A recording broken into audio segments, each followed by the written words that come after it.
प्यारे बच्चों, पिछले वीडियो में हमने आपको लोकतंत्र का अर्थ और उसकी परिभाषा समझाई थी। लोकतंत्र क्या होता है एक बार पुनः बता दें। लोकतंत्र का मतलब है जनता का शासन, जहां पर जनता स्वयं या अपने प्रतिनिधियों के माध्यम से शासन में हिस्सा लेती है। ऐसी व्यवस्था को लोकतंत्र कहा जाता है। और मैंने ये भी बताया था, लोकतंत्र दुनिया की सबसे श्रेष्ठ शासन व्यवस्था है जो दुनिया के सबसे ज़्यादा देशों में इस समय मौजूद है। अब आज हम आपको बताएंगे कि लोकतंत्र के गुण क्या हैं, इसकी क्वालिटीज़ क्या हैं। इसका सबसे पहला गुण है एक व्यक्ति, एक वोट और एक मोल, मतलब कीमत। इसमें हर व्यक्ति को वोट देने का अधिकार है और हर व्यक्ति एक वोट दे सकता है। एक व्यक्ति एक वोट दे सकता है और हर व्यक्ति के वोट की कीमत एक जैसी होती है। यानी एक व्यक्ति एक वोट देगा और उसकी कीमत बराबर होगी, चाहे अमीर हो या गरीब हो। दोनों के वोट की जो कीमत है वो एक होगी, एक समान बराबर होगी। दूसरा इसका गुण है कल्याणकारी शासन। इसमें जनता अपने प्रतिनिधियों को चुनती है और उनके माध्यम से शासन करती है।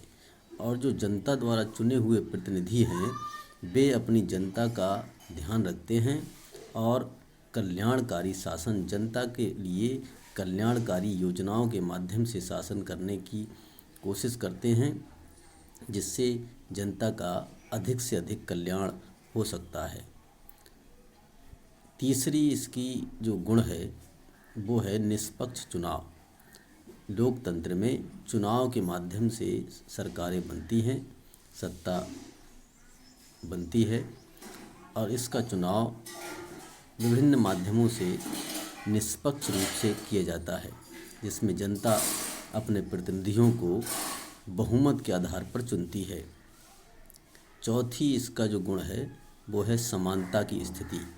लोकतंत्र में समानता की स्थिति होती है, चाहे अमीर हो या गरीब हो, चाहे स्त्री हो पुरुष हो, कोई भी हो, किसी जाति किसी धर्म, सबको समान अधिकार दिए जाते हैं, समान रूप से शासन में हिस्सा दिया जाता है और सारी योजनाओं को समान रूप से संपूर्ण देश में लागू किया जाता है।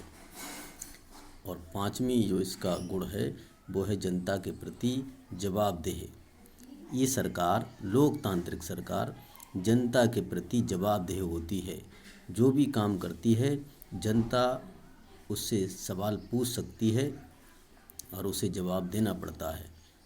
इसलिए ज़्यादा से ज़्यादा लोग ये चाहते हैं कि अच्छे से अच्छा काम करें, जिससे जन कल्याण हो सके।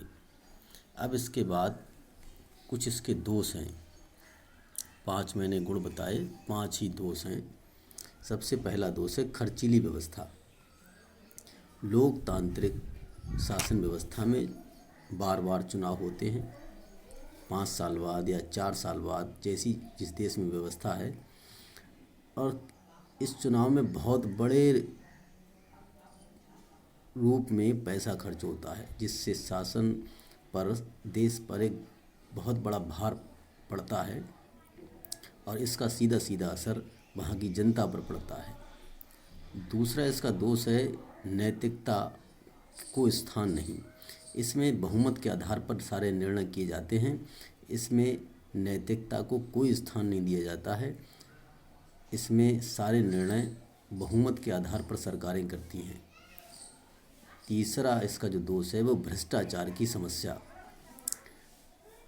इसमें प्रतिनिधि बहुत भारी पैसा खर्च करके चुनाव जीतते हैं, फिर उस पैसे की भरपाई वो भ्रष्टाचार के माध्यम से करना चाहते हैं, जिससे देश में भ्रष्टाचार फैलने की पूरी संभावना बनती है। चौथा जो दोष है वो है अयोग्य लोगों का चयन। चूँकि इसमें बहुमत के आधार पर चुनाव होता है, तो इसमें कभी कभी अयोग्य लोगों को भी जनता बहुमत के आधार पर चुन देती है। क्योंकि एक अंग्रेज विद्वान ने कहा था, लोकतंत्र मूर्खों का तंत्र है। जिस व्यक्ति की तरफ अधिक लोग हो जाएं, वही व्यक्ति चुनाव जीत जाता है। पांचवा जो दोष है वो है निर्णय में देरी। इसमें बहुमत के आधार पर निर्णय लिए जाते हैं। कभी कभी गठबंधन सरकारें बनती हैं, कभी कभी जोड़ तोड़ की सरकारें बनती हैं, तो जनता के लिए जो कल्याणकारी योजनाएं हैं उनमें फैसला लेने में काफ़ी देर हो जाती है। तो ये था आपका लोकतंत्र के गुण एवं दोष।